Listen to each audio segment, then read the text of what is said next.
പ്രിയപ്പെട്ടവരെ, കൂടൽമാണിക്യം ക്ഷേത്രവും കുട്ടംകുളവുമെല്ലാം കേരളം വീണ്ടും വളരെ ശ്രദ്ധയോടെ നോക്കുന്ന ഇടങ്ങളായി മാറിക്കൊണ്ടിരിക്കുകയാണ്. അത് ഒട്ടും ശുഭകരമായൊരു വാർത്തയുടെ പേരിലല്ല എന്നത് ഖേദകരമാണ്.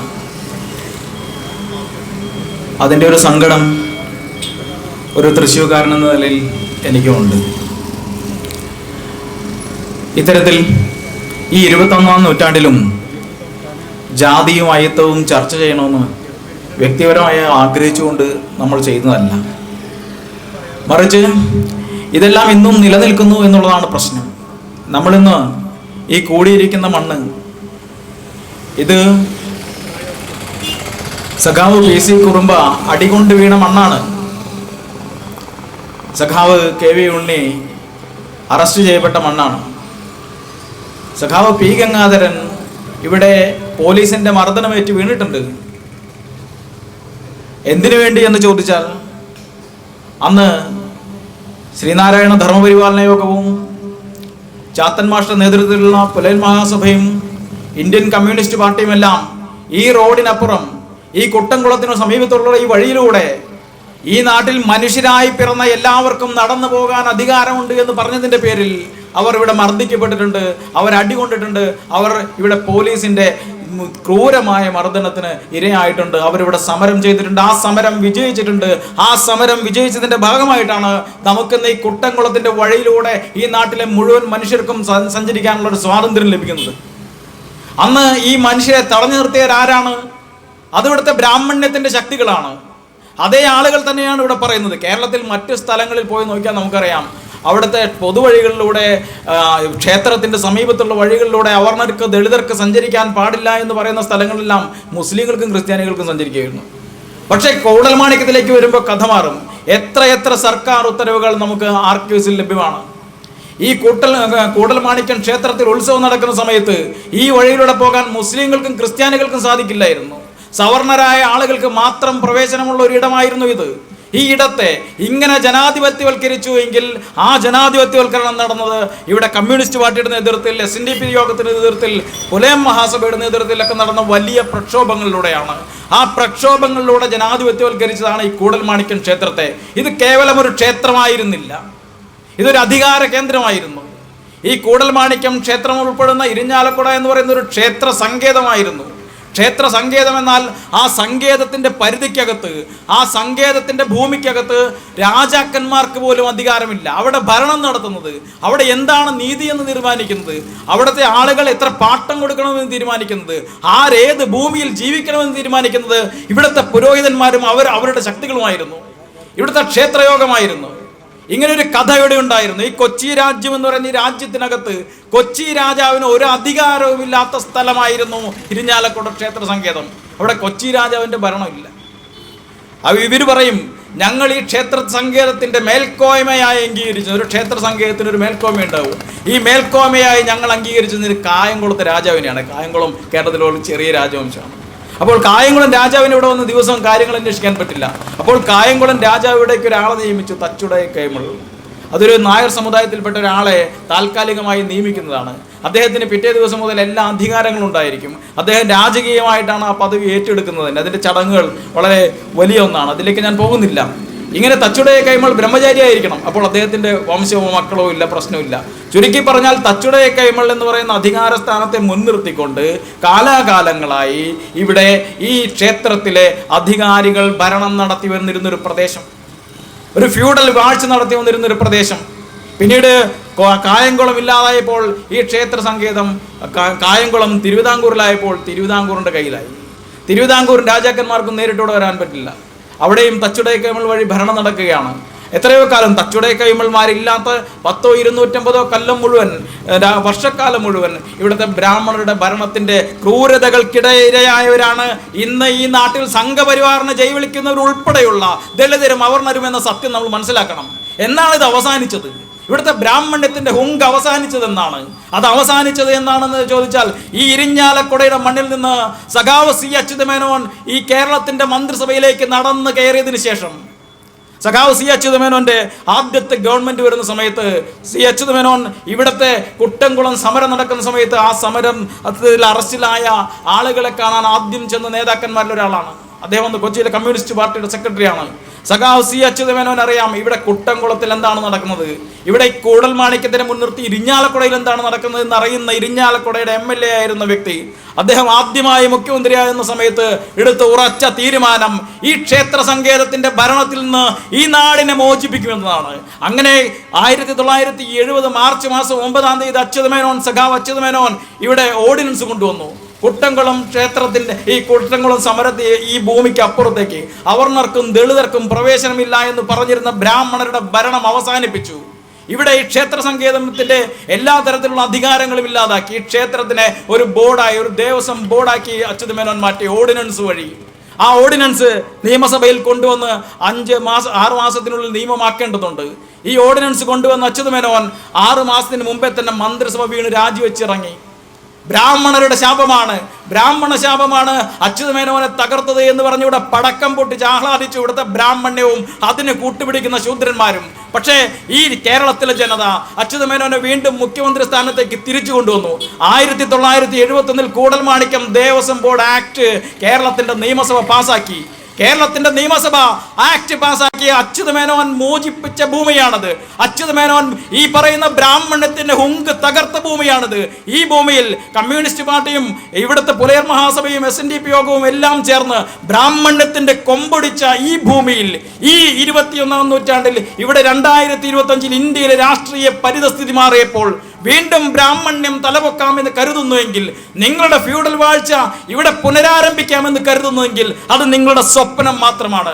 നിങ്ങൾ നുണ പറഞ്ഞ് പൊരുതുകയാണ്. നിങ്ങൾ മനസ്സിലാക്കണം, ഇവിടെ ആദ്യമായി ഈ നിയമം ഇവരുടെ ഹുങ്ക് അവസാനിപ്പിച്ച് ഈ തച്ചുടയക്കൈമൾ എന്ന് പറയുന്ന ആളെ ദേവസ്വം ബോർഡിന്റെ ചെയർമാനാക്കിക്കൊണ്ടാണ് ആദ്യ ആക്ട് വരുന്നത്. പക്ഷേ അതേ അച്യുതമേനോന്റെ ഗവൺമെന്റ് അതിനൊരു ഭേദഗതി കൊണ്ടുവന്നതിന് ശേഷമാണ് ഇറങ്ങിപ്പോയത്. അച്യുതമേനോൻ ഇവിടെ മുഖ്യമന്ത്രിയാകുന്ന സമയത്ത് തച്ചുടയക്കൈമൾ ഇരിഞ്ഞാലക്കുടയിലെ രാജാവായിരുന്നുവെങ്കിൽ അച്യുതമേനോൻ മുഖ്യമന്ത്രി സ്ഥാനത്ത് നിന്ന് ഇറങ്ങുന്ന സമയത്ത് തച്ചുടയക്കൈമൾ എന്ന് പറയുന്നത് ദേവസ്വം ബോർഡിൽ വെറും ഒരു മെമ്പറാണ്, വെറും ഒരു മെമ്പർ. അങ്ങനെ മാറ്റിയിട്ടുണ്ട് ഇവിടുത്തെ ജനാധിപത്യം, അങ്ങനെ കൊമ്പടിച്ചിട്ടുണ്ട് ഇവിടുത്തെ ബ്രാഹ്മണ്യത്തിന്റെ. ഇതൊരു കഥയാണ്, നിങ്ങൾ മനസ്സിലാക്കണം. അന്ന് തച്ചുടയക്കൈമൾ വെറും ഒരു മെമ്പറാണ് എന്ന് പറഞ്ഞ് നിയമസഭയിൽ അന്ന് ഈ ഭേദഗതി അവതരിപ്പിക്കുന്നത് വെള്ള ഈശ്വരൻ എന്ന് പറയുന്ന ഒരു നേതാവാണ്. അതായത് ദേവസ്വം ബോർഡ് അന്ന് ഭരിക്കുന്നത് വെള്ള ഈശ്വരനാണ്. അദ്ദേഹം ദളിതനാണ്. ദളിത് സമുദായത്തിൽ ജനിച്ച ആദ്യത്തെ ദേവസ്വം മന്ത്രി സഖാവ് ഈ വെള്ള ഈശ്വരനാണ്.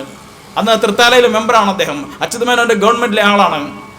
അന്ന് ദേവസ്വം ബോർഡിൽ ദളിതരെ കൂടെ ഉൾപ്പെടുത്തിക്കൊണ്ടുള്ള ദേവസ്വം ബോർഡാണ് അന്ന് അച്യുതമേനോൻ ഉണ്ടാക്കുന്നതെന്ന് ഓർക്കണം. ഇതൊരു കഥയാണ്. ഈ ചരിത്രം ഇവിടെ വീണ്ടും പറയേണ്ടി വരുന്നത് എന്തുകൊണ്ടാണ്? ഇവിടെ ആചാരത്തെ സംരക്ഷിക്കാനും ഞങ്ങൾ ആരും ആചാരത്തെ അങ്ങനെ എതിർത്ത് നിങ്ങളുടെ എല്ലാ ആചാരങ്ങളും നശിപ്പിക്കണമെന്ന് കരുതി വരുന്നവരില്ല. നിങ്ങൾക്ക് ഭരണഘടനാപരമായി നിങ്ങൾക്ക് കൊണ്ടു നടക്കാൻ സാധിക്കുന്ന ഏത് ആചാരവും ആർക്കും കൊണ്ടുകൊടുക്കാം, അത് നമ്മൾ എതിരല്ല. പക്ഷെ ആചാരം ഭരണഘടനാ വിരുദ്ധമാണെങ്കിൽ ഇവിടെ ഭരണഘടന നിലനിൽക്കുകയും ആചാരം റദ്ദാവുകയും ചെയ്യും. ഭരണഘടന നിലനിൽക്കും, ആചാരം റദ്ദാവും. കാരണം ഇന്ത്യയുടെ ഭരണഘടന നമ്മൾ നോക്കണം. ഇന്ത്യയുടെ ഭരണഘടനയുടെ ആർട്ടിക്കിൾ 17 എന്താണ് പറയുന്നത്? ലോകത്തെ ഒരു ഭരണഘടനയിലും നിങ്ങൾക്ക് അങ്ങനെ ഒരു വകുപ്പ് കാണാൻ പറ്റില്ല. അയിത്തം നമ്മൾ ഇല്ലാതാക്കിയിരുന്നു. അയിത്തം ഉന്മൂലനം ചെയ്യുന്ന വകുപ്പാണ് അയിത്തം. അത് ഏത് ഫോമിലും നിങ്ങൾക്ക് ആചരിക്കാൻ പറ്റില്ല. നിങ്ങൾക്ക് പ്രത്യക്ഷമായോ പരോക്ഷമായോ അയിത്താചരണം ചെയ്യാൻ പറ്റാത്ത രീതിയിൽ ഇന്ത്യയുടെ ഭരണഘടന അതിനൊരു കുറ്റമായി പ്രഖ്യാപിക്കുകയാണ്. ഭരണഘടനാപരമായ ഒരു കുറ്റമാണ് അയിത്തം ആചരിക്കുക എന്ന് പറയുന്നത്. അപ്പോൾ അയിത്തത്തെ സപ്പോർട്ട് ചെയ്യുന്ന, അയിത്തത്തെ അത് നേരിട്ടോ അല്ലാതെയോ അയിത്തമാകുന്ന ഒരു ആചാരം, അശുദ്ധി എന്ന് പറയുന്ന ആചാരത്തെ, നിങ്ങളുടെ തീണ്ടലിനെയും തൊടിലിനെയും പ്രൊട്ടക്ട് ചെയ്യുന്ന ഒരു ആചാരത്തെ നിങ്ങൾക്ക് ഇവിടെ കൊണ്ടു നടക്കാൻ പറ്റില്ല. അതാണ് പ്രശ്നം. അയിത്തമില്ലാത്ത ഏത് ആചാരവും നിങ്ങൾ കൊണ്ടു നടക്കാം. ആ ആചാരത്തിന് നമുക്ക് യാതൊരു എതിർപ്പുമില്ല. പക്ഷെ അയിത്തത്തിൻ്റെ ആ ഒരു എലമെൻ്റുള്ള ഒന്നാണ് നിങ്ങൾ കൊണ്ടു നടക്കുന്ന ആചാരമെങ്കിൽ അതിനെ നമ്മൾ എടുത്ത് ഈ കുട്ടംകുളത്തിൽ എറിയും. അതിൽ തർക്കമൊന്നുമില്ലാത്ത കാര്യമാണ്. കാരണം ഇവിടെ എന്താണ് ചെയ്യുന്നത്? ഇവിടെ ഈ കാരായ്മ എന്ന് പറയുന്ന ഒരു അവകാശം. എന്താണ് കാരായ്മ എന്ന് നമുക്കറിയാം. കാരായ്മ എന്നൊക്കെ പറയുന്ന ഈ ആചാരം എന്ന് പറയുന്നത് പാരമ്പര്യമായി ഏതെങ്കിലും ഒരു കുടുംബത്തിന്, പ്രത്യേകം ശ്രദ്ധിക്കണം, ഒരു ജാതിക്കല്ല, ഒരു സമുദായത്തിനല്ല, ഒരു കുടുംബത്തിന് ആ ക്ഷേത്രത്തിൽ നൽകി വരുന്ന ഒരു അധികാരമോ അവകാശമോ ആണ് കാരായ്മ. അതായത് കാരായ്മ അവകാശം കുടുംബത്തിനുള്ളതാണ്. കാരായ്മ അവകാശികളായ കുടുംബം, ആ കുടുംബത്തിന്റെ കാരായ്മാവകാശം തുടർന്ന് കൊണ്ടുപോകുന്നതിൽ നമുക്ക് ആർക്കും എതിർത്തിട്ടില്ല. അതവിടെ നടക്കട്ടെ. അത് ഇപ്പം നമുക്കറിയാം, ഈ ശ്രീവല്ലഭൻ ക്ഷേത്രത്തിൽ നമ്മുടെ കവി വിഷ്ണുനാരായണ നമ്പൂതിരിയുടെ കുടുംബത്തിനാണ് അവിടുത്തെ ശാന്തികളിൽ കാരായ്മയുള്ളത്. അദ്ദേഹം അവിടെ മേൽശാന്തിയായി എത്രയോ കാലം ജീവിച്ച ആളാണ്, നമുക്കറിയാം. എത്രയോ കുടുംബങ്ങൾക്ക് കാരായ്മാവകാശമുണ്ട്. ആ കാരായ്മാവകാശത്തെ ചോദ്യം ചെയ്യുക എന്ന് പറയുന്നത് ഇപ്പോൾ നമ്മളുടെ ലക്ഷ്യത്തിൽപ്പെട്ട ഒന്നല്ല. പക്ഷേ ഈ കാരായ്മ അവകാശമുള്ള ഒരു കുടുംബം, ഒരു കാരായ്മ കുടുംബം, ആ കാരായ്മ അവർക്ക് ആ കാരായ്മ ജോലി വരാതിരുന്നാൽ, ഞങ്ങളിനി ചെയ്യാതിരുന്നാൽ, അവരതല്ലെങ്കിൽ സ്വമേധയാ ഞങ്ങളിനി കാരായ്മയ്ക്കില്ല എന്ന് എഴുതി കൊടുത്താൽ, ആ നിമിഷം മുതൽ ഈ കാരായ്മ സ്ഥാനം എന്ന് പറയുന്നത് ഒരു പൊതു തസ്തികയായി മാറും. ദേവസ്വം ബോർഡിൻ്റെ നിയമം ഇതാണ്. അതായത് കാരായ്മ കുടുംബം ചെയ്യുന്നിടത്തോളം കാലം അത് കാരായ്മയാണ്, അവർക്ക് തുടർന്നു പോകാവുന്നതാണ്, അവർക്ക് എത്ര കാലം വേണമെങ്കിലും തുടരാവുന്നതാണ്. ഇപ്പോൾ പറയും ചോറ്, ഈ പറയുന്ന നിസ്സാരമായ വളരെ തുച്ഛമായി കിട്ടുന്ന ഈ ചോറിന്, ഈ പറയുന്ന നിവേദ്യ ചോറ് മാത്രം വാങ്ങി ഞങ്ങൾ കാരായ്മ ചെയ്യുന്നവരാണ് എന്നൊക്കെ പറയുന്നവർ ചരിത്രം ഓർമ്മിപ്പിക്കരുത്. കാരണം നമുക്ക് എല്ലാവർക്കും അറിയാം, രേഖകളുണ്ട്, കൃത്യമായ തെളിവുകളുണ്ട്, എത്രയോ ഗ്രന്ഥവരികൾ നമുക്ക് കാണിച്ചു തരാൻ സാധിക്കും. ഈ കാരായ്മ കുടുംബങ്ങൾക്ക് ക്ഷേത്രത്തിന്റെ ചുറ്റുമുള്ള കണ്ണായ ഭൂമി, ഏക്കർ കണക്കിന് ഭൂമി, ഈ കാലാകാലത്തോളം തലമുറകളോളം ഈ കാരായ്മ ഞങ്ങൾ ചെയ്യാമെന്നത് കരാറിന്റെ പേരിൽ അന്ന് എഴുതി കൊടുത്തിട്ടാണ് ഈ കാരായ്മ ചെയ്യുന്നത്. അത് നമ്മൾ ഓർക്കണം. അത് എന്തെങ്കിലും ആട്ടെ, കാരായ്മ എന്ന് പറയുന്ന അവകാശം കൊണ്ടു നടക്കുന്നിടത്തോളം ഏത് ഫാമിലിക്കും കൊണ്ടു നടക്കാം. അതിന് കേരള സർക്കാർ എതിരില്ല, ഇവിടുത്തെ പൊതുസമൂഹം എതിരില്ല. കാരായ്മ ഒരിക്കൽ സറണ്ടർ ചെയ്ത് കഴിഞ്ഞാൽ ആ പോസ്റ്റ് പിന്നെ, ആ തസ്തിക പിന്നെ ഒരു പൊതു തസ്തികയാണ്. ഇതാണ് ദേവസ്വം ബോർഡിലെ നിയമം. അപ്പോൾ കൂടൽമാണിക്യം ക്ഷേത്രത്തിൽ ഒരു ജാതി വിവേചനവും നടന്നിട്ടില്ല. കൂടൽമാണിക്യം ക്ഷേത്രത്തിൽ ജാതി പ്രശ്നമേ ഇല്ല.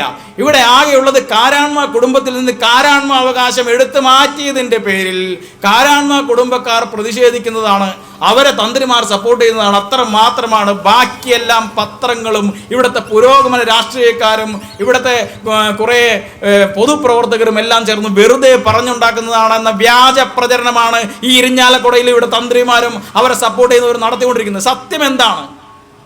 ഈ ദേവസ്വം ബോർഡിൽ 10 രൂപ വിവരാവകാശം കൊടുത്ത് ചോദിച്ചാൽ നിങ്ങൾക്ക് എല്ലാവർക്കും സത്യം മനസ്സിലാകും. ഇവരിപ്പോഴും നുണ പറയുകയാണ്, നുണ പറഞ്ഞ് പൊരുതുകയാണ്. ഈ കൂടൽമാണിക്യത്തിലെ പൗരോഹിത്യം നുണ പറഞ്ഞ് പൊരുതുകയാണ്. അവരെ സപ്പോർട്ട് ചെയ്യുന്ന സംഘപരിവാറും അവരെ സപ്പോർട്ട് ചെയ്യുന്ന ഹിന്ദുത്വ ശക്തികളും ഇവിടെ നുണ പറഞ്ഞ് പൊരുതുകയാണ്. അവർ ഇവിടുത്തെ പാവപ്പെട്ട ആളുകളെ പറ്റിക്കുകയാണ്. പൊതുസമൂഹത്തിൽ എല്ലാ ജാതിയിലും മതത്തിലുള്ളവരെ അവർ തെറ്റിദ്ധരിപ്പിക്കുകയാണ്, പറ്റിക്കുകയാണ്. ഇത് നിർത്തണം. കാരണം ഈ ക്ഷേത്രത്തിൽ ആർക്കാണ് കാരായ്മാവകാശമുള്ളത്? മാലക്കഴകത്തിന്. തന്ത്രി മറുപടി പറയണം. തന്ത്രിമാർ മറുപടി പറയട്ടെ, തന്ത്രിമാരെ സപ്പോർട്ട് ചെയ്യുന്ന ആളുകൾ മറുപടി പറയട്ടെ. ഈ കൂടൽമാണിക്യം ക്ഷേത്രത്തിൽ മാലക്കഴകത്തിന് ഏത് കുടുംബത്തിനാണ് കാരായ്മ? ആ കുടുംബം 3 കുടുംബങ്ങളാണ്. 3 കുടുംബങ്ങളാണ് കാരായ്മ. ഇപ്പോൾ ഹിന്ദുത്വ പ്രചാരകർ ഈ പറയുന്ന യൂട്യൂബിലിരുന്ന് പറയുകയാണ് 12 കുടുംബങ്ങൾക്ക് ഇവിടെ മാലക്കഴകത്തിൽ കാരായ്മ ഉണ്ടെന്ന്. ഇല്ല, ആകെ ഉള്ളത് 3 കുടുംബങ്ങൾക്കാണ്. അത് തെക്കേ കൃഷ്ണപിഷാരം 1, അറക്കൽ പിഷാരം 2, മൂന്നാമത്തെ കാരായ്മ എന്ന് പറയുന്നത് തെക്കേ വാര്യം കുടുംബം. ഈ 3 കുടുംബങ്ങൾക്ക് മാത്രമാണ് കൂടൽമാണിക്യം എന്ന് പറയുന്ന ഈ ക്ഷേത്രത്തിനകത്ത് മാലക്കഴകത്തിന് കാരായ്മയുള്ളത്. അതിൽ കൃഷ്ണപിഷാരവും അറക്കൽ പിഷാരവും 1984 മുമ്പ് തന്നെ അവരുടെ കാരായ്മാവകാശം ഉപേക്ഷിച്ചു. അതോടെ അതൊരു പൊതു തസ്തികയായി മാറി. അപ്പോൾ കൃഷ്ണപിഷാരത്തിന്റെ കാരായ്മ അതും അറക്കൽ പിഷാരത്തിന്റെ കാരായ്മയും കൂടിയാൽ 10 മാസത്തെ കാരായ്മ കൃഷ്ണപിഷാരത്തിനും അറക്കൽ പിഷാരത്തിനുള്ളതായിരുന്നു. 2 മാസത്തെ മാത്രം കാരായ്മ, കേവലം 2 മാസത്തെ മാത്രം കാരായ്മാവകാശമാണ് തെക്കേ വാര്യം കുടുംബത്തിനുണ്ടായിരുന്നത്. ഈ തെക്കേ വാര്യം കുടുംബത്തിന്റെ കാരായ്മ ഇപ്പോഴും നിലനിൽക്കുന്നുണ്ട്. ഇന്ന് നിങ്ങൾ കൂടൽമാണിക്യം ക്ഷേത്രത്തിൽ കാലത്ത് പോയി തൊഴുത് ആരെങ്കിലും ഉണ്ടെങ്കിൽ അവർക്കറിയാം അവിടെ കാരായ്മാവകാശികളായിട്ടുള്ള ആളുകൾ ഇപ്പോഴില്ലേ. അവരെ ആരെങ്കിലും പിരിച്ചുവിട്ടിട്ടുണ്ടോ? അവരുടെ കാരായ്മാവകാശം സർക്കാർ തിരിച്ചെടുത്തിട്ടുണ്ടോ? ദേവസ്വം ബോർഡ് റദ്ദാക്കിയിട്ടുണ്ടോ? ഇല്ലല്ലോ.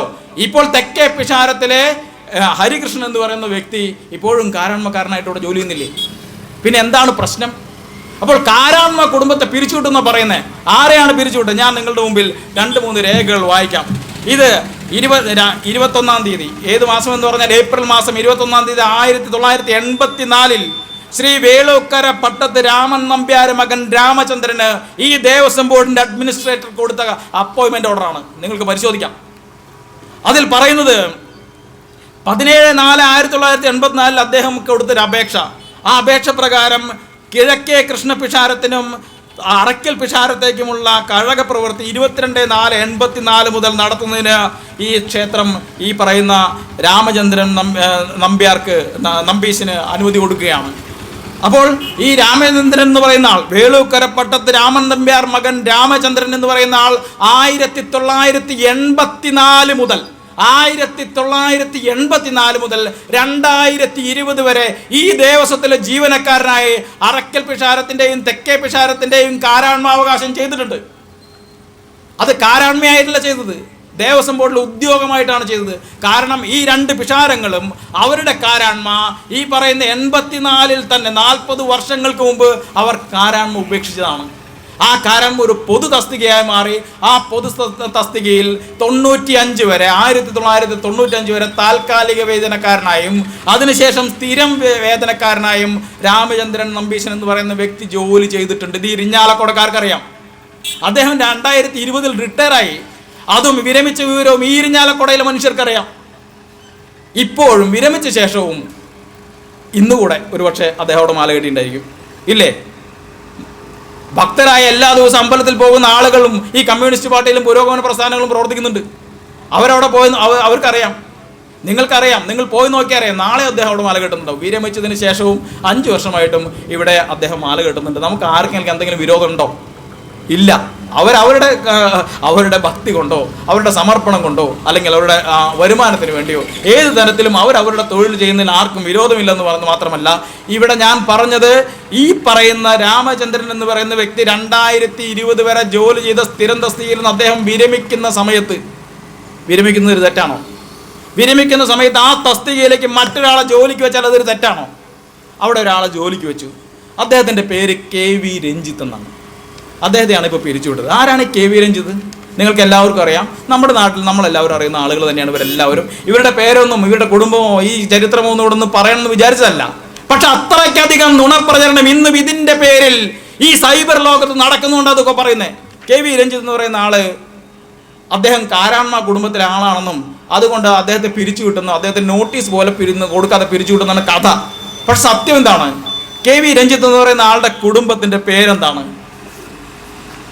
വടക്കേ വാര്യം അല്ലേ? ഞാൻ പറയുന്നതിൽ തെറ്റുണ്ടെങ്കിൽ ഇരിഞ്ഞാലക്കുടക്കാർക്ക് തിരുത്താം. വടക്കേ വാര്യം കുടുംബത്തിലെ അംഗമാണ് KV രഞ്ജിത്ത്. അദ്ദേഹത്തെ തസ്തികയിൽ നിന്ന് നീക്കം ചെയ്യുന്നത് ബാലു നിയമനത്തിന് വരുമ്പോഴാണ്. അതായത് കാരാണ്മയുള്ള തെക്കേ വാര്യം കുടുംബത്തിലെ ഹരികൃഷ്ണൻ എന്ന് പറയുന്ന വ്യക്തി അടക്കമുള്ളവരുടെ ഒരവകാശവും ഈ ദേവസ്വം ബോർഡ് ഇപ്പോഴും റദ്ദ് ചെയ്തിട്ടില്ല. അവർക്ക് കാരാണ്മ ഇപ്പോഴും അവിടെ ഉണ്ട്.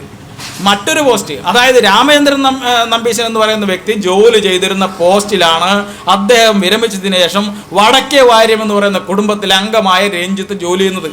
അപ്പോൾ രഞ്ജിത്തിന് കാരാണ്മാവകാശം ഉണ്ടോ?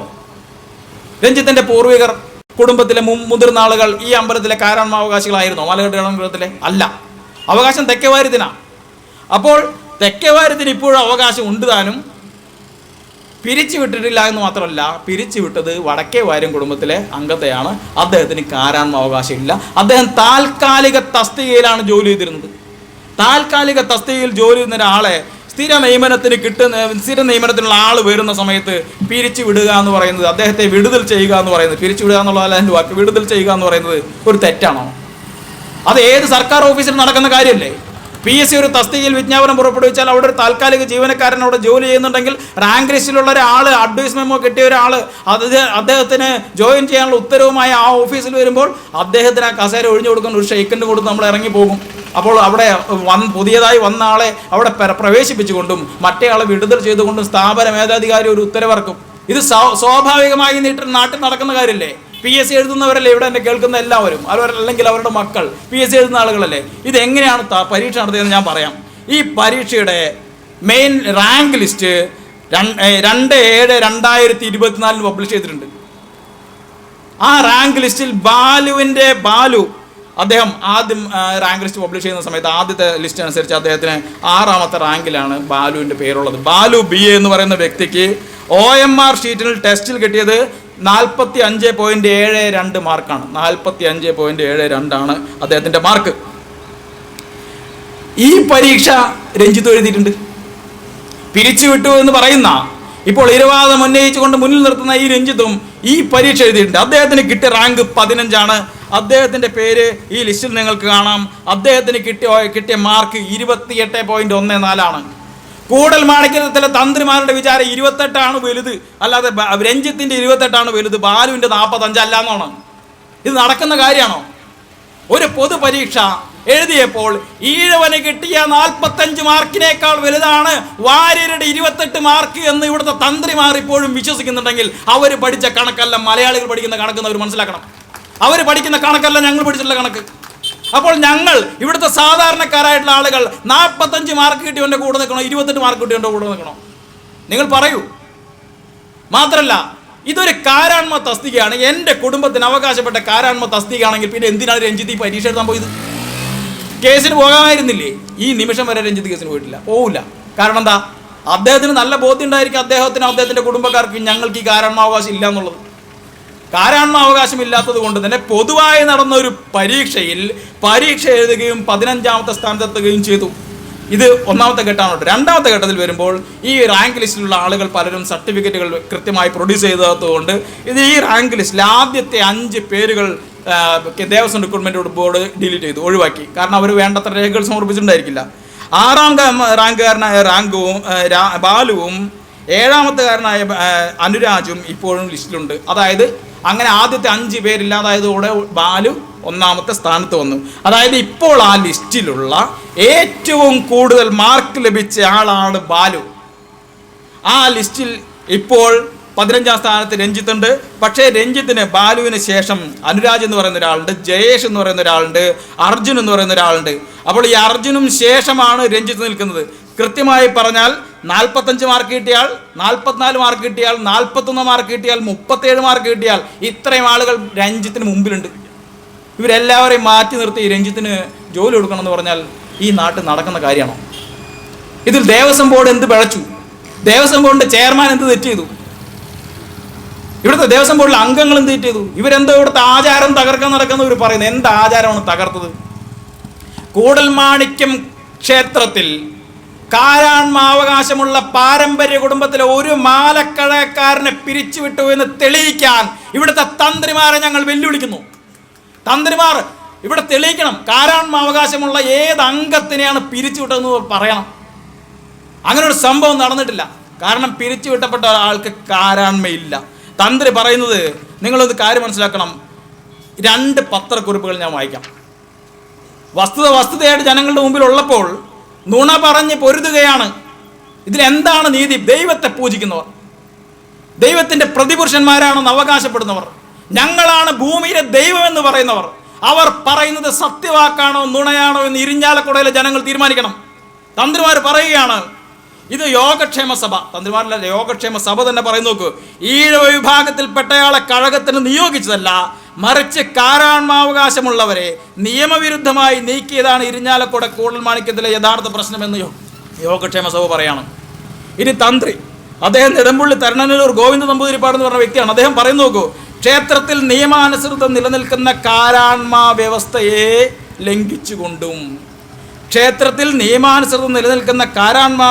ലംഘിച്ചുകൊണ്ടും 5 വർഷമായി കഴകപ്രവൃത്തി ചെയ്തിരുന്ന ആളെ നോട്ടീസ് കാലാവധി പോലും നൽകാതെ പിരിച്ചുവിട്ടുകൊണ്ടുമുള്ള കൂടൽമാണിക്യൻ ക്ഷേത്രം ഭരണസമിതിയുടെ കുൽസിത നീക്കത്തെയാണ് ക്ഷേത്രം തന്ത്രിമാരും ഭക്തജനങ്ങളും എതിർക്കുന്നത്. ഒരു ക്ഷേത്രത്തിന്റെ തന്ത്രി, അദ്ദേഹം കേവലം തന്ത്രിയല്ല, അദ്ദേഹം ദേവസ്വം ബോർഡിലെ ഒരു അംഗം കൂടിയാണ്. അദ്ദേഹം കൂടെ അംഗമായ ദേവസ്വം ബോർഡാണ് ഇവിടെ ഉള്ളത്. അദ്ദേഹം പറയുകയാണ് നിയമാനുസൃതം, ഇവിടെ പറയുന്നു നോക്കൂ, 5 വർഷമായി കാരാൺമ പ്രവൃത്തി ചെയ്ത ആൾ നിയമാനുസൃതം കാരാൺമാവകാശമുള്ള കുടുംബത്തിലെ ആളാണെന്ന് നമ്മൾ തെറ്റിദ്ധരിക്കും പുള്ളിക്കാരൻ പറയുന്നത് കേട്ടാൽ. നിയമാനുസൃതം നിലനിൽക്കുന്ന കാരാൺമ വ്യവസ്ഥയെ ഇവിടുത്തെ സർക്കാരോ ഇവിടുത്തെ ദേവസ്വം ബോർഡോ ഇവിടുത്തെ ദേവസ്വം റിക്രൂട്ട്മെന്റ് ബോർഡോ ലംഘിച്ചിട്ടില്ല എന്ന് മാത്രമല്ല 5 വർഷമായി ജോലി ചെയ്ത ആൾ നോട്ടീസ് പോലും പിരിച്ചുവിടത്തിട്ടു എന്ന് പറയുന്നത് ഒരു പൊതു തസ്തികയായി മാറിയ തസ്തികയിൽ താൽക്കാലികമായി ജോലി ചെയ്യുന്ന ആളെയാണ്, അതല്ലാതെ കാരാന്മക്കാരനെ അല്ല എന്ന സത്യം ഈ തന്ത്രി പറയണ്ടേ? ഇവിടെ പറയുന്നത് ഈ പറയുന്ന അശ്വത്ഥാമാവഹത കുഞ്ചര എന്ന് പതുക്കെ പറയുന്ന, അശ്വത്ഥാമാവ് മരിച്ചു പോയത് ആനയാണെന്ന് പതുക്കെ പറയുന്ന ഈ അർദ്ധ സത്യം പറഞ്ഞ് പൊരുതി നിൽക്കാൻ എത്ര കാലം ഈ തന്ത്രിമാർക്ക് സാധിക്കും? ഇവർ പറയണ്ടേ? ഇനി മറ്റൊരാൾ, അത് തന്ത്രി മണ്ഡലം എന്ന് പറയുന്നൊരു സംഭവമുണ്ട്. തന്ത്രി മണ്ഡലത്തിൻ്റെ അധ്യക്ഷനായ അതിൻ്റെ പ്രസിഡന്റോ സെക്രട്ടറിയോ ആയ ഒരു അദ്ദേഹം പറയുകയാണ്. അദ്ദേഹം പറയുന്ന കാര്യം, ഇവിടെ നൂറ്റാണ്ടുകളായി പാരമ്പര്യമായി ജോലി ചെയ്ത ആളെ പിരിച്ചുവിട്ടെന്നൊക്കെയാണ്. നൂറ്റാണ്ടുകളായി പാരമ്പര്യമായി ജോലി ചെയ്യുന്ന ആളെ പിരിച്ചുവിട്ടതാണ് ഇവിടെ. നൂറ്റാണ്ടുകൾ കാലമായി പാരമ്പര്യ ജോലി ചെയ്യുന്ന കുടുംബത്തിലെ അംഗങ്ങളെ പിരിച്ചുവിട്ടതാണ് കൂടൽമാണിക്യത്തിലെ പ്രശ്നമെന്നാണ് ഈ പറയുന്ന തന്ത്രിമണ്ഡലം പറയുന്നത്. തന്ത്രിമണ്ഡലമായാലും യോഗക്ഷേമ സഭയായാലും തന്ത്രിയായാലും തന്ത്രിമാരായാലും ഇവിടെ പറഞ്ഞുകൊണ്ടിരിക്കുന്ന കളവ് മാത്രമാണ് എന്ന് ഇരിഞ്ഞാലക്കുടയിലെ സാധാരണക്കാരായിട്ടുള്ള ആളുകൾ മനസ്സിലാക്കണം. അവർ മറ്റൊരു കാര്യം കൂടെ പറയുന്നുണ്ട്. അവർ പറയുന്നത് ഇവിടെ വളരെയധികം സ്നേഹത്തോടെയും വളരെയധികം എല്ലാ തരത്തിലുള്ള എല്ലാ ജാതിയിൽപ്പെട്ട ആളുകളും ഇവിടെ ഒരേ മനസ്സോടെ ഐക്യത്തോടെയാണ് ഈ ക്ഷേത്രത്തിലെ കാര്യങ്ങൾ ചെയ്യുന്നത്. ഇവിടെ എല്ലാവർക്കും പങ്കാളിത്തം ഉണ്ട് എന്നാണ് ഈ തന്ത്രി പ്രസ്താവനയിൽ പറയുന്നത്. ആ പങ്കാളിത്തത്തിൻ്റെ കഥ കൂടെ നമ്മളൊന്ന് പറഞ്ഞു പോകണം കേട്ടോ. ഈ കൂടൽമാണിക്യം ക്ഷേത്രത്തിൽ 37 സ്ഥിരം തസ്തികകളുണ്ട്. 37 സ്ഥിരം തസ്തികകളാണ് ഈ കൂടൽമാണിക്യം ക്ഷേത്രത്തിലുള്ളത്. സ്ഥിര ജോലിക്ക് 37 പേര് ഇവിടെ ജോലി ചെയ്യുന്നുണ്ട്. ഞാനും നിങ്ങളും ഉൾപ്പെടെയുള്ള ഇവിടുത്തെ ആളുകൾ ഇവിടെ സംഭാവന കൊടുക്കുന്ന പൈസ, അതല്ലെങ്കിൽ ഇവിടുത്തെ ഭക്തന്മാർ അവിടെ കൊണ്ടിടുന്ന പൈസ, ഏത് പൈസയിൽ നിന്നായാലും ശമ്പളം വാങ്ങുന്ന 37 പേർ സ്ഥിരം ജീവനക്കാർ ഇവിടെയുണ്ട്. അവരാരാണ്? 37 പേർ സ്ഥിരം ജീവനക്കാരുണ്ട് എന്ന് പറയുമ്പോൾ നിങ്ങൾ മനസ്സിലാക്കണം, പട്ടികജാതി പട്ടികവർഗത്തിൽപ്പെട്ട ഒരൊറ്റയാൾ പോലും ഈ 37-ലില്ല. എന്ത് മനോഹരമായ ഹിന്ദുയിക്കും! മാത്രമല്ല, പിന്നോക്ക സമുദായത്തിൽ, OBC സമുദായത്തിൽ ഈ ഇരിഞ്ഞാലക്കുടയിൽ ആരാണ് ഏറ്റവും കൂടുതലുള്ളത്? ഹിന്ദുക്കളിൽ ഏറ്റവും കൂടുതലുള്ള ആരാണ്? ഇവിടുത്തെ OBCക്കാരാണ്. ഈ പറയുന്ന ദളിത് വിഭാഗത്തിനും OBC വിഭാഗത്തിനും വളരെ വലിയ ജനസംഖ്യയുള്ള ഇവിടുത്തെ ഹിന്ദുക്കളിൽ 80% ഇവിടുത്തെ OBCകളും ദളിതുകളുമാണ്. ആ OBCക്കാരുടെ പ്രാതിനിധ്യം ഞാൻ വായിക്കാം. അതായത് പിന്നാക്കക്കാർ 37-ലുള്ളത് ആകെ 4 പേര് മാത്രമാണ്. എഴുത്തച്ഛൻ സമുദായത്തിൽ നിന്ന് ഒരാൾ സെക്യൂരിറ്റിക്കാരനായിട്ടുണ്ട്. കുടുംബി സമുദായത്തിൽ നിന്ന് ഒരാൾ ഇലക്ട്രീഷ്യനായിട്ടുണ്ട്. ഈഴോ സമുദായത്തിൽ നിന്ന് ഒരാൾ സ്വീപ്പറായിട്ടുണ്ട്. അദ്ദേഹത്തിൻ്റെ കഥ ഞാൻ വേറെ പറയാട്ടോ. LD ക്ലർക്ക് ഒരാൾ ഈഴോ സമുദായത്തിൽ നിന്ന് LD ക്ലർക്കായിട്ടുണ്ട്. 2 LD ക്ലർക്കും 3 പിയൂണും 1 സെക്യൂരിറ്റിയും ആയിട്ട് നായർ സമുദായത്തിൽ നിന്ന് 6 പേര് ജോലി ചെയ്യുന്നുണ്ട്. അഡ്മിനിസ്ട്രേഷൻ വിഭാഗത്തിൽ 14 താൽക്കാലിക ജീവനക്കാരിൽ 3 പേർ മാത്രമാണ് പട്ടികജാതിക്കാരുള്ളത്. എങ്കിലും അവരുടെ പണി എന്ന് പറയുന്നത് എന്താണ് എന്നുള്ളത് അവിടെ ജോലി ചെയ്യുന്ന ആളുകളുമായിട്ട് നമുക്ക് സംസാരിച്ചാൽ മനസ്സിലാക്കാൻ സാധിക്കുന്ന കാര്യമാണ്. ഞാനതിലേക്ക് നമ്മുടെ വിഷയമല്ലാത്തതുകൊണ്ട് പോകുന്നില്ല. അത് മറ്റൊരു വിഷയമാണ്. അത് മറ്റൊരു സമരമായി മുന്നോട്ട് പോകേണ്ട കാര്യവുമാണ്. അപ്പോൾ കാരാന്മ അവകാശികളെ പിരിച്ചുവിടുകയും ഹിന്ദുമതത്തിൻ്റെ കാരാന്മ എന്ന് പറയുന്ന വലിയൊരു ജാത്യാചാരത്തെ കമ്മ്യൂണിസ്റ്റുകാരും ഇവിടുത്തെ യുക്തിവാദികളും ഇവിടുത്തെ പുരോഗമന നാട്യക്കാരും ആക്ടിവിസ്റ്റുകളും എല്ലാം ചേർത്ത് തകർക്കുകയാണ് എന്നാണ് ഇവർ പറയുന്നത്. നിങ്ങളൊരു കാര്യം മനസ്സിലാക്കണം, ദേവസ്വം ബോർഡും അതുമായി ബന്ധപ്പെട്ട നിയമനങ്ങളിലെ അഴിമതികളുമൊക്കെ എല്ലാ കാലവും കേരളം ചർച്ച ചെയ്യുന്നതാണ്. എല്ലാ കാലത്തും ചർച്ച ചെയ്യുന്നതാണ്. ഈ അഴിമതിക്ക് അന്ത്യം കുറിക്കാനായിട്ടാണ് കേരള നിയമസഭ അങ്ങനെ ദേവസ്വത്തിലെ നിയമനങ്ങൾ അതാത് ദേവസ്വം ബോർഡിലെ ആളുകൾ ചെയ്യേണ്ടതെന്ന് തീരുമാനിക്കുന്നത്.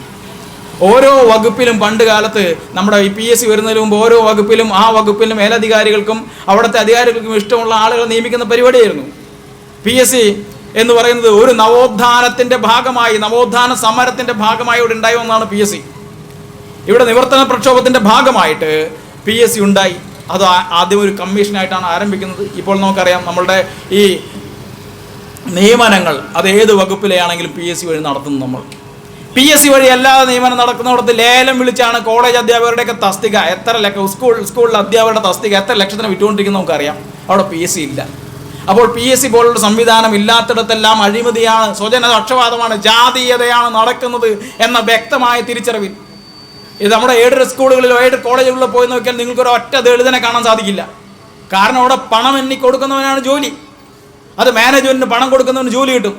ഈ സംവിധാനം ആവർത്തിക്കാതിരിക്കാൻ കേരളത്തിലെ ദേവസ്വം ബോർഡുകളുടെ നിയമനം ദേവസ്വം ബോർഡ് നടത്തേണ്ട, ആ നിയമനം നടത്താൻ വേണ്ടി മാത്രമായിട്ട് ദേവസ്വം റിക്രൂട്ട്മെൻറ്റ് ബോർഡ് എന്ന് പറഞ്ഞ് എല്ലാ ദേവസ്വം ബോർഡുകൾക്കും ബാധകമാകുന്ന ദേവസ്വം റിക്രൂട്ട്മെൻറ്റ് ബോർഡ് നമ്മുടെ കേരള നിയമസഭ നിയമം പാസ്സാക്കി നമ്മളൊരു റിക്രൂട്ട്മെൻറ്റ് ബോർഡ് ഉണ്ടാക്കി. ഇപ്പോൾ ഈ കൂടൽമാണിക്യം ദേവസ്വത്തിൽ ഒരു തസ്തിക ഒഴിവ് വന്നാൽ, അഥവാ കൊച്ചിൻ ദേവസ്വം ബോർഡിൽ ഒരു തസ്തിക ഒഴിവ് വന്നാൽ, അതൊരു സ്ഥിരം തസ്തികയാണെങ്കിൽ, തിരുവിതാംകൂർ ദേവസ്വം ബോർഡിലാണെങ്കിൽ ഈ പറയുന്ന കാരാൺമ അവകാശം ഒഴികെയുള്ളത്, ഹെറിഡിറ്ററി അവകാശങ്ങൾ ഒഴിച്ചുള്ള തസ്തികകൾ, പിന്നെ എയ്ഡഡ് കോളേജ്, എയ്ഡഡ് സ്കൂൾ ഒഴികെയുള്ള തസ്തികകൾ അതിപ്പോഴും അവിടെ നിങ്ങൾ നിൽക്കുകയാണ്. അപ്പോൾ അത് ഒഴികെയുള്ള തസ്തികകളെല്ലാം നികത്തുന്നത് ആ ദേവസ്വം ബോർഡ് ഈ ദേവസ്വം റിക്രൂട്ട്മെൻറ്റ് ബോർഡിന് റിപ്പോർട്ട് ചെയ്യും. ഞങ്ങൾക്ക് ഒരു ജോലിക്ക് ഒരാൾ വേണം, ഇന്ന തസ്തിക ഒഴിഞ്ഞെടുക്കുകയാണ്, അവിടേക്ക് ഒരാൾ വേണം. അതിൻ്റെ എന്താണ് അതിന് അവർ പ്രതീക്ഷിക്കുന്ന യോഗ്യത എന്നും അവർക്ക് അറിയിക്കാം. അത് ആ യോഗ്യത അത് റിക്രൂട്ട്മെൻറ്റ് ബോർഡ് അംഗീകരിക്കുകയാണെങ്കിൽ അത് അംഗീകരിച്ച് വിജ്ഞാപനം നടത്തും. അങ്ങനെ വിജ്ഞാപനം നടത്തിയാണ് ഈ പറയുന്ന കാറ്റഗറി നമ്പർ 17/2023 വിജ്ഞാപനം നടത്തി ദേവസ്വം റിക്രൂട്ട്മെൻറ്റ് ബോർഡ് വിജ്ഞാപനം നടത്തിയാണ് ഇവിടെ കഴകക്കാരൻ നിയമിച്ചത്.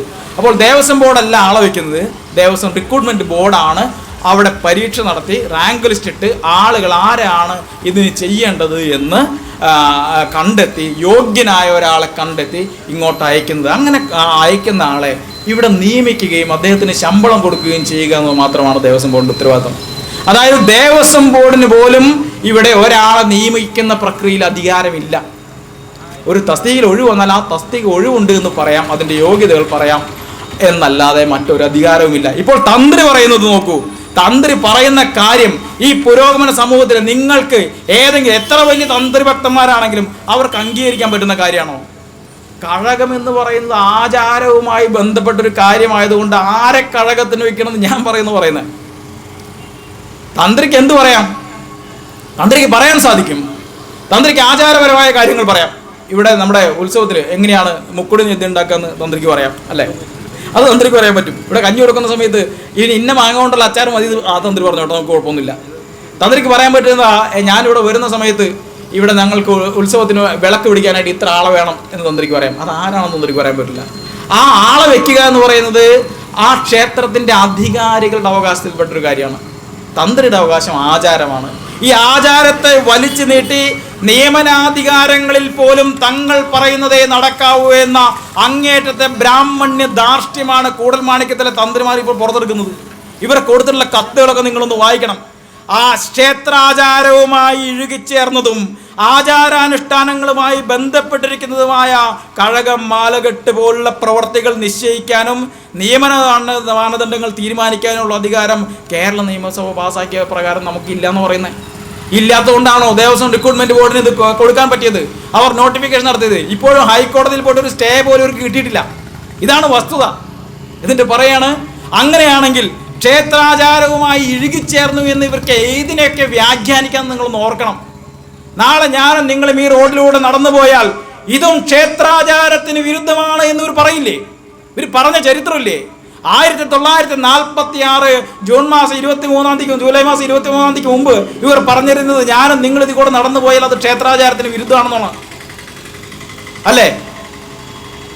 ഈ ആചാരം എന്ന് പറയുന്നത് എന്താണ് എന്ന് തീരുമാനിക്കാനുള്ള എല്ലാ തരത്തിലുള്ള അധികാരവും ഇവർക്കാണെന്നും ആ ആചാരത്തിൻ്റെ മറവിൽ ഇവിടുത്തെ നിയമനങ്ങളെയും ഇവിടുത്തെ മനുഷ്യരുടെ സ്വതന്ത്രമായ നടത്തത്തിനെ പോലും സഞ്ചാര സ്വാതന്ത്ര്യത്തിനെ പോലും തടഞ്ഞു നിർത്തിയ ആളുകളാണ് ഇത് പറയുന്നത്. ഇപ്പോൾ ഇവർ പറയുന്നത് ഞങ്ങളെപ്പറ്റി നിങ്ങൾക്കറിയില്ല, ഞങ്ങൾ ആരാണെന്നറിയൂ. ഞങ്ങളെന്ന് പറയുന്നത് ഈ ക്ഷേത്രപ്രവേശന വിളംബരം വരുന്ന സമയത്ത് ആ ക്ഷേത്രപ്രവേശന വിളംബരത്തിനെ അനുകൂലിക്കുകയും അതിൻ്റെ പേരിൽ അങ്ങനെ ക്ഷേത്രപ്രവേശന വിളംബരത്തിനെ അനുകൂലിച്ചതിൻ്റെ പേരിൽ വലിയ ഭ്രഷ്ടത്തിനൊക്കെ വിധേയരാകുകയും ചെയ്ത ആളുകളാണ് ഞങ്ങളുടെ പൂർവികരെന്ന് ഇപ്പോൾ ഒരു അവകാശപ്പെടുകയാണ്. ആ കഥ കൂടെ പറഞ്ഞ് ഞാൻ അവസാനിപ്പിക്കാം കേട്ടോ. അതൊരു കഥയാണ്. അതായത് ക്ഷേത്രപ്രവേശനത്തെ പറ്റി പഠിക്കാനായിട്ട് രാജാവ് ഒരു കമ്മിറ്റി വെച്ചു. ആ കമ്മിറ്റിയിൽ 7ാമത്തെ മെമ്പറുടെ പേര് രേഖപ്പെടുത്തിയിരുന്നില്ല. സാധാരണ ഒരു സമിതി നിയോഗിക്കുമ്പോൾ അതിലെല്ലാ മെമ്പർമാരുടെയും പേര് പറയും. ഇതിൽ 7ാമത്തെ പേരില്ല. അതിന് പകരം പറഞ്ഞത് തിരുവിതാംകൂർ രാജാവാണ്, അത് കൊച്ചി വേറെ രാജ്യമാണ്, ഇവരാണെങ്കിൽ ഇതൊരു ചെറിയ നാട്ടുരാജ്യം പോലെ സ്വന്തമായി ഭരിച്ചുകൊണ്ടിരിക്കുന്ന സമയമാണ്.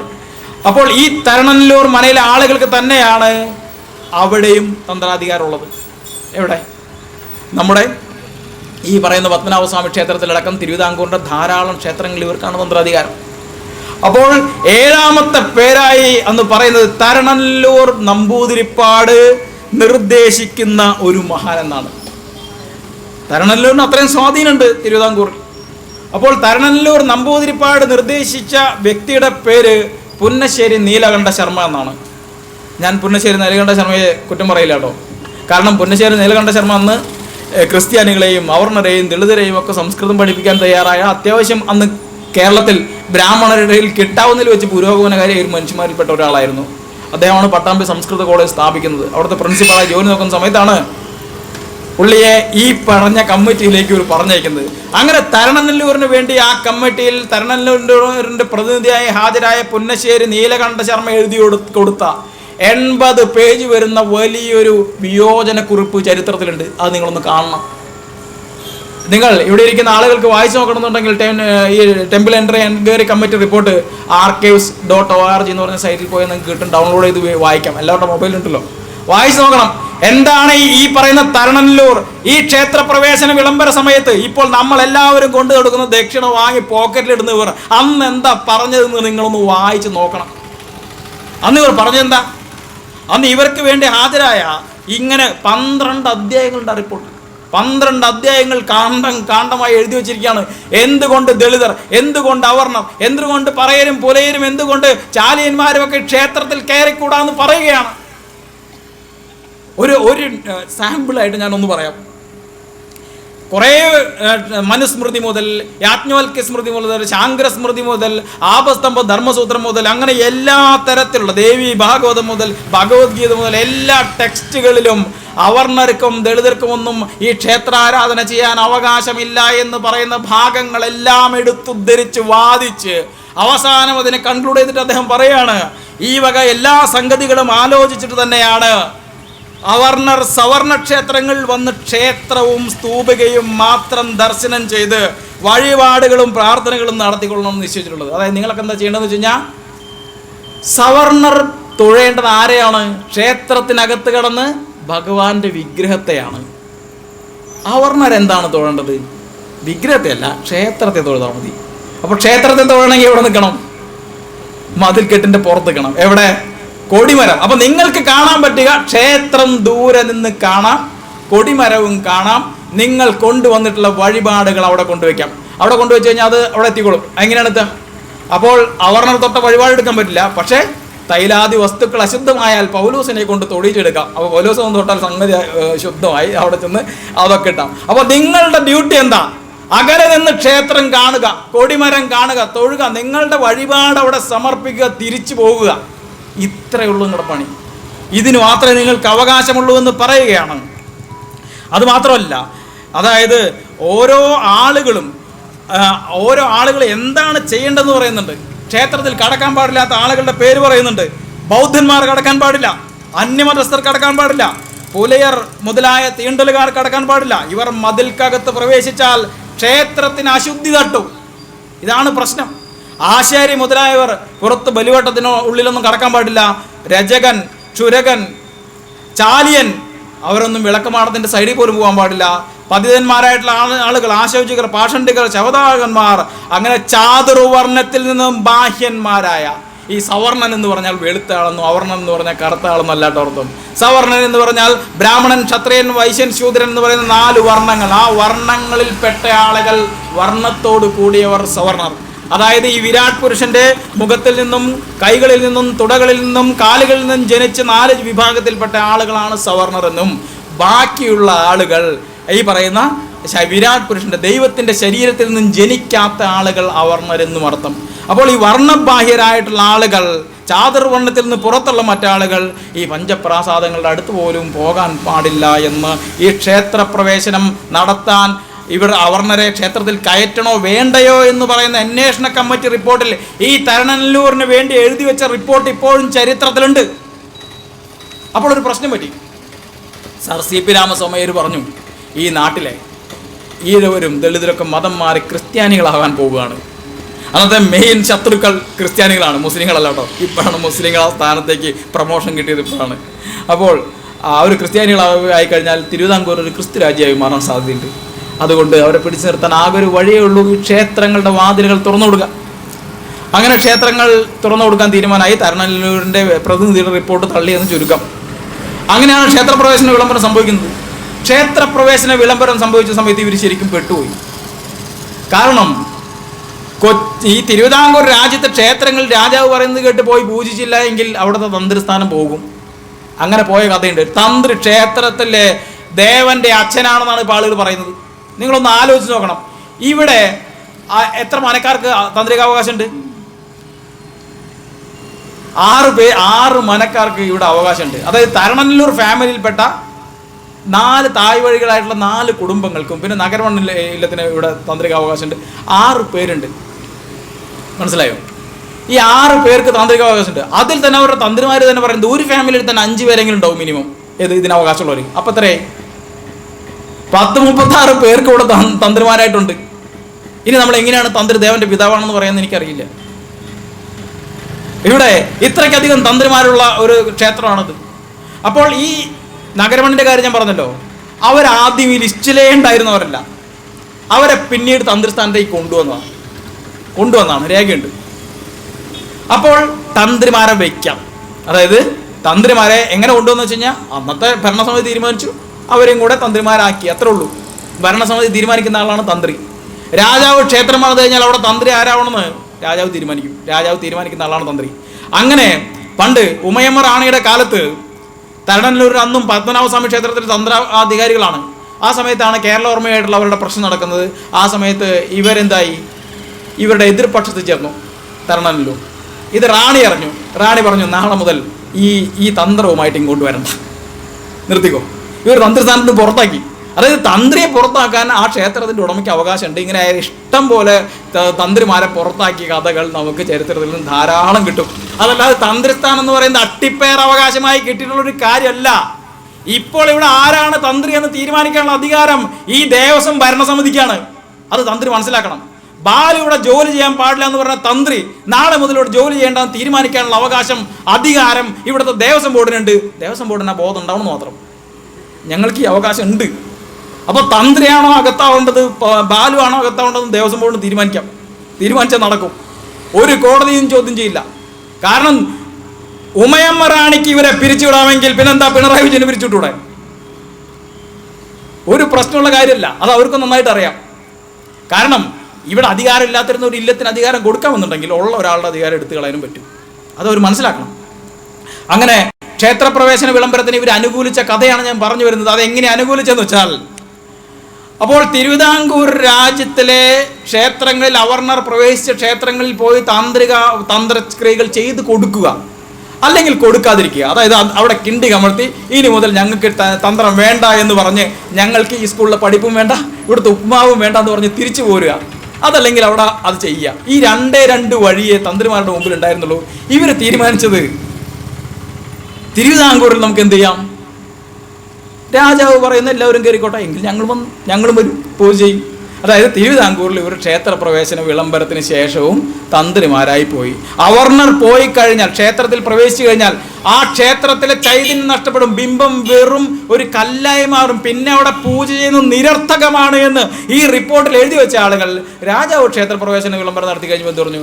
അതെല്ലാം മറന്ന് വിഴുങ്ങി അങ്ങ് പോയി. കാരണം അത് എഴുതിയത് ഇവരല്ലല്ലോ. ആരെഴുതിയത്? പാവം പുന്നശ്ശേരിയാണല്ലോ. പുന്നശ്ശേരി വെട്ടു, ഇവർ പോയി. ഇതാരുണ്ടായത്. അപ്പോൾ മറ്റൊരു പ്രശ്നം സംഭവിച്ചു. അന്ന് കൊച്ചി രാജാവും ഈ ക്ഷേത്രപ്രവേശന വിളംബരത്തിനെതിരാണ്. ഇപ്പോൾ ആ പഴയ രാജർഷി എന്ന് പറയുന്ന രാജാവൊക്കെ ഭയങ്കര പുരോഗമനകാരിയായിരുന്നു. പുള്ളിയൊക്കെയാണ് ഇവിടുത്തെ റെയിൽവേ കൊണ്ടുവന്നത്. എന്തോ അമ്പലത്തിൽ നെറ്റിപ്പട്ടം പണയം വെച്ച കഥ, ഇതെല്ലാം മിത്താണ്, കള്ളക്കഥയാണ്. അത് ചെറായി രാമദാസ് കൃത്യമായി എവിഡൻസ് വെച്ച് പൊടിച്ചിട്ടുണ്ട്. അതിലേക്ക് ഞാൻ പോകുന്നില്ല. ഈ രാജാവ് സർ രാമവർമ്മ എന്നൊക്കെ പറയുന്ന ആളുകൾ നിങ്ങളൊന്ന് ഓർത്ത് നോക്കണം. ഇപ്പം നിങ്ങൾക്ക് നമ്മുടെ തൃശ്ശൂർ ഒരു രാമവർമ്മയുണ്ട്. അവിടെ നമ്മൾ എറണാകുളത്ത് പാർക്കിൽ പോയാൽ കാണാം. തൃപ്പൂണിത്തറയിൽ ട്രെയിൻ, ഇപ്പോൾ മെട്രോയും ഈ തൃപ്പൂണിത്തറയിലെ രാമവർമ്മയും തമ്മിൽ എന്താ ബന്ധം എന്ന് എനിക്കറിയില്ല. മെട്രോ സ്റ്റേഷനിൽ പോയിട്ടുണ്ട്, അവിടെ പുള്ളിയുടെ പടം. ഈ പുള്ളി പറഞ്ഞ കഥകൾ ഇവിടുത്തെ സ്ത്രീകൾ കേൾക്കണം. ഇവിടെ പറഞ്ഞത് മറച്ചവരും ശീലക്കുട എടുത്തവരും കുടുംബം മുറിച്ചവരും കൊച്ചി രാജ്യത്തെ ക്ഷേത്രത്തിൽ പ്രവേശിക്കാൻ പാടുള്ളതല്ലാന്ന് വിളംബരമിറക്കിയ പാരമ്പര്യമാണ് ഈ കൊച്ചിയിലെ രാജാക്കന്മാർക്കുള്ളത്. നമ്മൾ ഓർക്കണം. മുടി വെട്ടിയ പിന്നെ കയറാൻ പറ്റില്ല, കുടുംബം വേണം. അതുപോലെ ശീലക്കുട ചൂടാൻ പറ്റില്ല, ഓലക്കുട ചൂടിയിട്ട് അമ്പലത്തിൽ പോകാൻ പറ്റുള്ളൂ. ഏറ്റവും വലിയ തമാശ എന്ന് പറഞ്ഞാൽ സ്ത്രീകളാണോ മറിച്ച് വേണം പോകാൻ. ഇപ്പോൾ എന്താണ്, സെറ്റ് സാരി എടുത്ത ഭക്തയാണ് ഗ്രേഡ് കൂടിയ ഭക്ത. ചുരിദാറിട്ട ഭക്തയ്ക്ക് ആ ഒരു പ്രിവിലേജ് അമ്പലത്തിൽ കിട്ടില്ല. പണ്ട് ക്ഷേത്രത്തിൽ പോകുന്ന സ്ത്രീകൾ ക്ഷേത്രത്തിന്റെ ഗോപുരത്തിൽ ചെന്ന് കഴിഞ്ഞാൽ എന്ത് ചെയ്യണം? ഈ സാരിയുടെ മുന്താണ് അഴിച്ച് ബ്ലൗസ് അഴിച്ച് കക്ഷത്ത് വെച്ച് നടന്നു പോകണം. നിങ്ങൾ വീട്ടിൽ പട്ടത്തിരിപ്പാടിന് വായിക്കണം. ഒന്ന് വീട്ടിയുടെ ദിവസമാണ്, വീട്ടിൽ പട്ടത്തിരിപ്പാടിന് വായിക്കണം. വീട്ടിൽ പറയുന്നുണ്ട്, ഞാൻ ക്ഷേത്രത്തിൽ ശാന്തിക്കാരനായി ചെല്ലുന്ന സമയത്ത് വൃദ്ധമാർ മുതൽ ബാലികമാർ വരെയുള്ള സ്ത്രീകളെ ഞാൻ ക്ഷേത്രത്തിനകത്ത് കണ്ടിട്ടുണ്ട്. ഒരൊറ്റ ആളും മാറു മറിച്ചിരുന്നില്ല. മനസ്സിലായോ? മാറു മറിച്ചിട്ട് സ്ത്രീകൾക്ക് കയറാൻ പറ്റും. നമ്മളെല്ലാവരും ഓർക്കേണ്ട കാര്യം, കേണൽ മൺട്രോ വന്നു. മൺട്രോയുടെ പരിഷ്കാരങ്ങൾക്ക് ശേഷം തിരുവിതാംകൂറിൽ വലിയ ഇളക്കങ്ങളുണ്ടായി. മിഷണറിമാർ വന്നു. മിഷണറിമാർ ആളുകളെ പുതിയ അറിവ് പഠിപ്പിച്ച് അവർക്ക് അക്ഷരങ്ങൾ നൽകി, അവർക്ക് വസ്ത്രം നൽകി. അവർ വസ്ത്രം ധരിച്ചു തുടങ്ങി. വസ്ത്രം ധരിച്ചു തുടങ്ങിയ സമയത്ത് കലാപങ്ങളുണ്ടായി. മാറ് മറച്ച് ചാന്നാർ സ്ത്രീകൾ നടന്നു പോകുന്നതാണ് പ്രശ്നം. കലാപങ്ങളുണ്ടായി. 1820 മുതൽ ആരംഭിക്കുന്ന ഈ മാറ് മറയ്ക്കാനുള്ള അവകാശത്തിന് വേണ്ടിയുള്ള സമരം ഇന്ത്യ ഒരു സ്വതന്ത്ര റിപ്പബ്ലിക് ആയതിനു ശേഷവും ഈ തൃശ്ശൂർ ജില്ലയിൽ നടന്നിട്ടുണ്ട്. ഓർക്കണം, കമ്മ്യൂണിസ്റ്റ് പാർട്ടിയാണ് സമരം നടത്തുന്നത്. അന്നത്തെ സമരം നടത്തിയ സഖാവ് ഒരു ക്രിസ്ത്യാനിയായിരുന്നു കൂടെ ഓർക്കണം കേട്ടോ. അപ്പോൾ അന്ന് കഴിഞ്ഞ ദിവസം എം സതീശേട്ടൻ വളരെ വിശദമായി അതിനെപ്പറ്റി പോസ്റ്റ് ഇട്ടിട്ടുണ്ട് ഫേസ്ബുക്കിൽ. സമയക്കുറവുകൊണ്ട് ഞാൻ ആ വിഷയത്തിൽ പോകുന്നില്ല. അപ്പോൾ കമ്മ്യൂണിസ്റ്റുകാർക്ക് അമ്പലത്തിൽ എന്താ കാര്യം എന്ന് ചോദിക്കുന്ന ആളുകളോട് ഞാൻ പറയാണ്, നിങ്ങൾ ബ്ലൗസ് ഇട്ട് സാരി ധരിച്ച് അമ്പലത്തിൽ കയറുന്നുണ്ടെങ്കിൽ കമ്മ്യൂണിസ്റ്റുകാർക്ക് കൊണ്ടൊരു പങ്കുണ്ട്. തൃശ്ശൂർ ജില്ലയിൽ നമ്മൾ ആ ചരിത്രം നമ്മൾ വീണ്ടും ഇവിടെ പറയേണ്ടതുണ്ട്. അപ്പോൾ ഇങ്ങനെയൊക്കെയുള്ള ആളുകളാണ് കൊച്ചി ഭരിക്കുന്നുള്ളതുകൊണ്ട് കൊച്ചിയിൽ ക്ഷേത്രപ്രവേശന വിളംബരം നടപ്പാക്കാൻ, കൊച്ചി രാജ്യം വേറെ രാജ്യമാണല്ലോ, ഇവിടെ ക്ഷേത്രത്തിൽ കയറാൻ പറ്റുന്നില്ല. 36 കഴിഞ്ഞിട്ട് കൊച്ചിയിലെ ക്ഷേത്രങ്ങളിൽ അവർക്ക് പ്രവേശനമില്ല.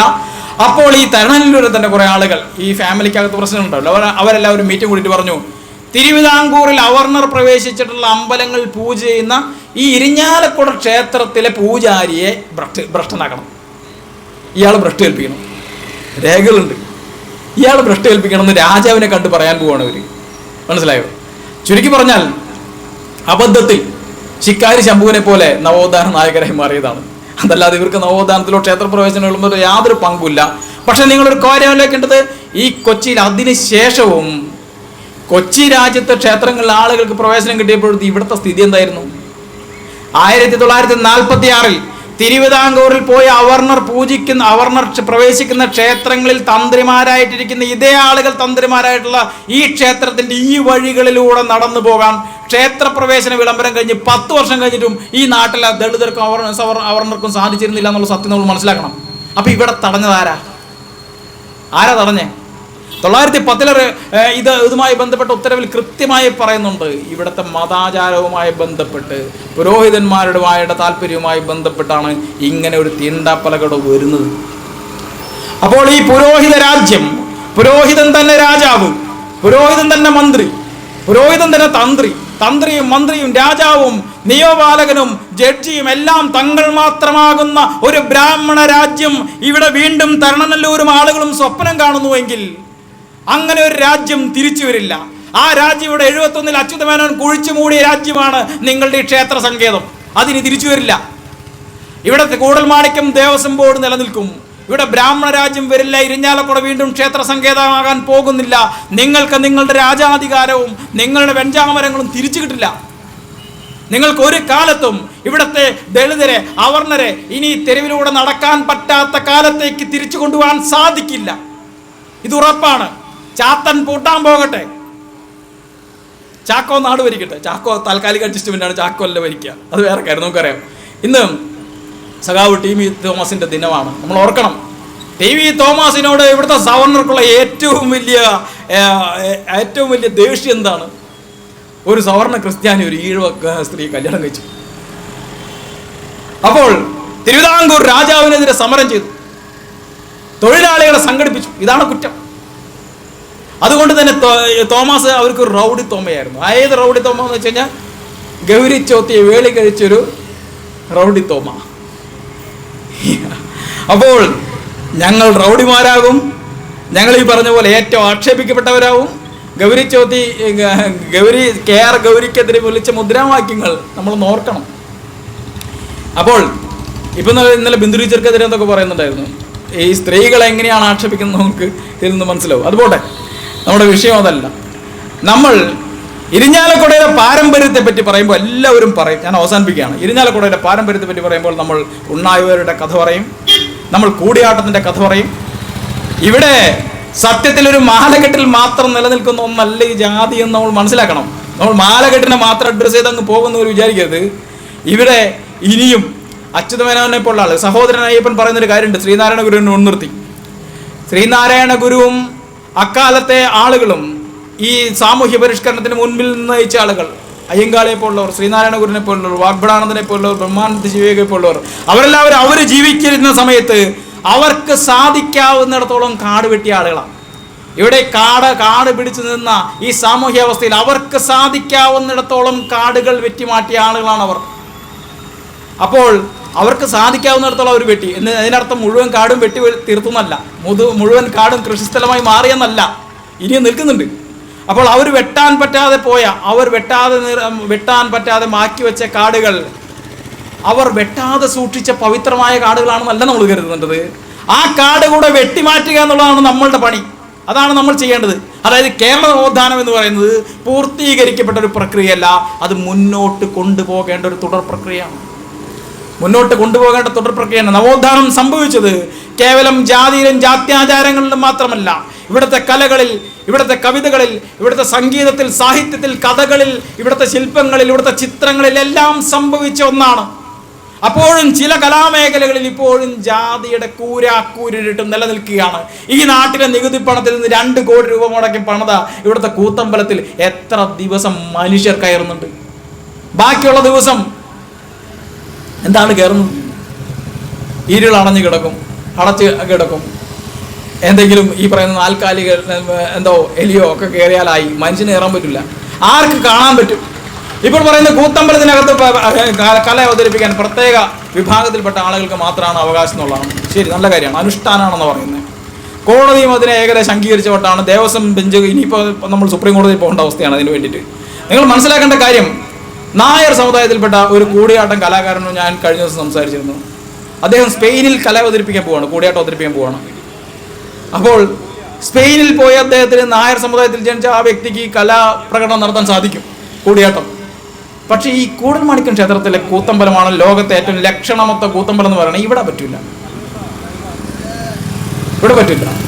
ഇവിടെ ഒരു പ്രത്യേക കുടുംബത്തിൽപ്പെട്ട ആളുകൾക്ക് മാത്രമേ പറ്റൂ. അത് അവരുടെ കുടുംബം നടത്തുന്ന ഒരു ആരാധനയാണ്.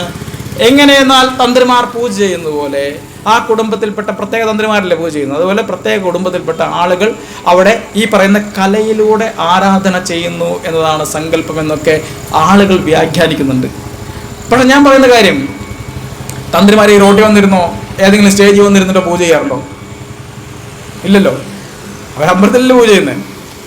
അതായത് അതൊരു പെർഫോമൻസ് അല്ല, അതൊരു റിച്വലാണ് പൂജ എന്ന് പറയുന്നത്. അങ്ങനെയാണെങ്കിൽ ഇവർ ഈ കൂത്തമ്പലത്തിൽ മാത്രമേ കളിക്കാൻ പാടൂ. പണ്ടങ്ങനെ വരുന്നു, ദേവദാസുമാർ നൃത്തം ചെയ്യുന്നത് അവരുടെ അമ്പലത്തിൽ മാത്രമേ കളിക്കൂ, അവർ സ്റ്റേജിൽ കളിക്കില്ല. ആ കലകളെ ക്ഷേത്രത്തിനകത്തു നിന്നും ഈ പറയുന്ന വേദികളിലേക്ക്, അരങ്ങുകളിലേക്ക് കൊണ്ടുവന്നത് നവോത്ഥാനമാണ്, ആധുനികതയാണ്. അപ്പോഴാണ് ഇവിടെ കലാകാരനെന്നും കലാകാരിയും എന്ന് പറയുന്ന ബഹുമാന്യമായൊരു പദവി ഉണ്ടായത്. ഇപ്പോഴെന്താണ് സ്ഥിതി? ക്ഷേത്രത്തിനകത്ത് കല അവതരിപ്പിക്കുന്ന സമയത്ത് പറയും, ഇത് ഞങ്ങളുടെ ആചാരമാണ്, ഇത് കലയല്ല, ഇത് ഞങ്ങൾക്ക് ചെയ്യാൻ പറ്റും. ഇതേ ആളുകൾ പുറത്തുനിന്ന് സ്റ്റേജിൽ കയറി പറയും, ഇത് യുനെസ്കോ അംഗീകരിച്ച വിശ്വപ്രസിദ്ധമായ കലയാണ്. ഇത് എന്ത് യുക്തിയാണ്? ഇതിനെ ആർക്ക് പൊളിക്കാൻ പറ്റും, ആർക്ക് ഇതിനെ എതിർക്കാൻ പറ്റുമെന്ന് വെച്ചാൽ എനിക്ക് സാധിക്കില്ല, ഞാനൊരു കലാകാരനല്ല. അവിടെ സാധിക്കുന്ന ആളുകൾ ഇതിനകത്ത് തന്നെ പുരോഗമനകരമായി ചിന്തിക്കുന്നവർ ചിന്തിക്കണം. ഇപ്പോൾ ഒരു പടി കൂടെ കടന്ന് ആ പ്രത്യേക വിഭാഗത്തിൽപ്പെട്ട ആളുകൾ ഈ പറയുന്ന നമ്പ്യാരെയോ ചാക്യാരെയോ അല്ല വിവാഹം കഴിക്കുന്ന സ്ത്രീകൾ എന്നുണ്ടെങ്കിൽ പിന്നെ അവർക്ക് അരങ്ങില്ല. നമ്പ്യാർ സ്ത്രീകൾക്കോ നമ്പ്യാരെയോ ചാക്യാരെയോ കല്യാണം കഴിച്ചാൽ മാത്രമേ ആ നങ്ങ്യാരമോ പദവി കിട്ടുള്ളൂ. നേരെ തിരിച്ചാണെങ്കിൽ കുഴപ്പമില്ല.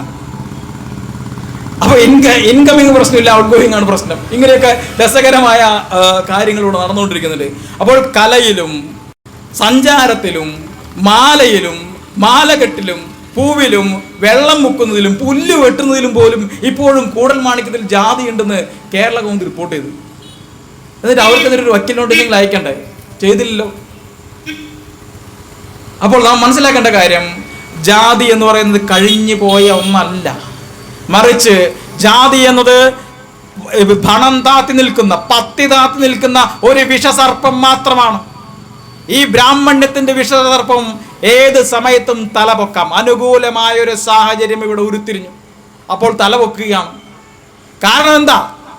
ഇവിടെ തൃശ്ശൂർ പൂരത്തിന് ആചാരലംഘനം ഉണ്ടായതിന്റെ പേരിൽ ഇവിടെ ആരെയാണ് ജയിപ്പിച്ചത്? അപ്പോൾ നമ്മൾ അടുത്ത ജന്മം ബ്രാഹ്മണനാകാൻ പോകുന്ന ആളുകളെ തിരഞ്ഞെടുത്തു. കഴിഞ്ഞ വർഷം ഇവിടെ തൃശ്ശൂർ പൂരത്തിന് വെടിക്കെട്ടിന് ഒരു കുഴപ്പമുണ്ടായിരുന്നില്ല, അനുവദിക്ക്. തൃശ്ശൂർ പൂരത്തിൻ്റെ വെടിക്കെട്ടിൻ്റെ അനുമതിക്ക് കഴിഞ്ഞ വർഷം യാതൊരു പ്രശ്നം ഉണ്ടായിരുന്നില്ല. വെടിക്കെട്ട് നടത്തേണ്ടവരാണ് വെടിക്കെട്ട് വൈകിപ്പിച്ചത്. അപ്പോൾ വെടിക്കെട്ട് വൈകി, പൂരം കലങ്ങിയില്ല, ഇങ്ങനെയൊക്കെ പറയുകയാണ്. ഒരാചാര പ്രശ്നം അവിടെ ഉണ്ടായിരുന്നില്ല. പക്ഷേ ഇത്തവണ കേന്ദ്ര സർക്കാർ കൊണ്ടുവന്നിട്ടുള്ള നിയമങ്ങളനുസരിച്ച്, നിയന്ത്രണങ്ങൾ അനുസരിച്ച് അവിടെ വെടിക്കെട്ട് നടക്കില്ല. ഈ ആചാരം സംരക്ഷിക്കാൻ ഇറക്കുന്നവർ, വെടിക്കെട്ട് സംരക്ഷിക്കാൻ ഇറക്കുന്നവർ ഇപ്പോൾ കാണാനില്ലല്ലോ. എവിടെ പോയി? അപ്പോൾ അവിടെ ആചാരം സംരക്ഷിക്കാൻ പോകുന്ന ആളുകൾ ഇവിടെ എന്ത് നിലപാടാണ് എടുക്കുക? പണ്ട് ഇവിടെ അയ്യപ്പ സ്വാമിയുമായി ബന്ധപ്പെട്ട് ആർത്തവ കലാപം നടന്നു, ഇവിടെ ആർത്തവ ലഹള നടന്നു. ഈ ആർത്തവ ലഹള നടത്തുന്ന സമയത്ത് അവിടെ അയ്യപ്പ ജ്യോതി കത്തിക്കാൻ വീട്ടിൽ അമ്മമാരെ കൊണ്ടുപോയി. ആ ജ്യോതിയിൽ പങ്കെടുത്ത് 1-2 അമ്മമാരോട് പറഞ്ഞു, അന്ന് ആചാരം സംരക്ഷിക്കാൻ പോയപ്പോൾ ഇങ്ങനെ ഒരു പ്രശ്നം വരുമെന്ന് ഞങ്ങൾ മനസ്സിലാക്കിയിരുന്നില്ല. ഇപ്പോഴാണ് മനസ്സിലായത്. അപ്പോൾ ആചാരം സംരക്ഷിക്കാനിറങ്ങുന്ന അധ്വാനിക്കുന്ന ജനവിഭാഗങ്ങൾ ചിന്തിക്കുക.